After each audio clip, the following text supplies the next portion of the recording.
ఖమ్మం జిల్లా సుజాతానగర్ వడ్ల కొనుగోలు కేంద్రంలో రైతులు ఆందోళన బాట చేపట్టారు.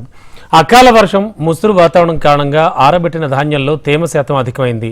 ఈ తేమ శాతం తగ్గే వరకు కూడా వడ్లను తిరిగి ఆరబెట్టాలని ప్రభుత్వ నిబంధనలున్నాయి. దీని ప్రకారం కాంటాకు తీసుకోమని చెప్పడంతో రైతన్నలు ఆవేదన వ్యక్తం చేస్తున్నారు. తుపాను ప్రభావం కారణంగా నిబంధనలు సడలించి తమ ధాన్యాన్ని తక్షణమే కొనుగోలు చేయాలంటూ రైతన్నలు డిమాండ్ చేస్తున్నారు.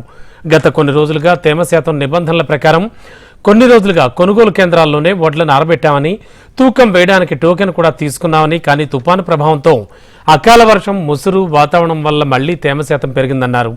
తేమ శాతం నిబంధనలు సడలించి తక్షణమే వడ్లను కొనుగోలు చేయాలని డిమాండ్ చేస్తున్నారు.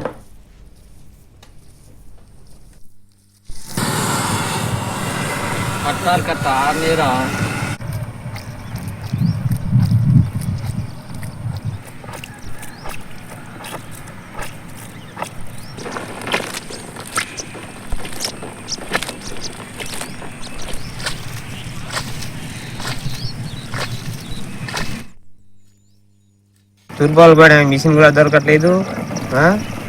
ఈ శాతానికి వచ్చింది, టోకన్ రాపించుకున్నాం, అన్నీ రాపించుకున్నాం. ఇప్పుడేమో మళ్ళీ తుఫాన్ వచ్చి ఇట్లా ముసురు పెట్టి ఇక ఈ నిమ్ము వచ్చినాయి కప్పేసిన వల్ల. దీనికి ఏం చేయాలో ఇప్పుడు మిషన్ కూడా దొరకట్లేదు తూర్పాలు వేయడానికి. అయితే ఇక ఏం చేద్దామంటే ఇప్పుడు మళ్ళీ గవర్నమెంట్ మళ్ళీ ఆరబెట్టమంటుంటారు దీనికి. ఇంకా ఎన్ని రోజులు ఆరబెట్టాలి, ఇంకా ఎన్ని రోజులు తిరగాలి దీంతో? నెల అవుతుంది ఇప్పటికే.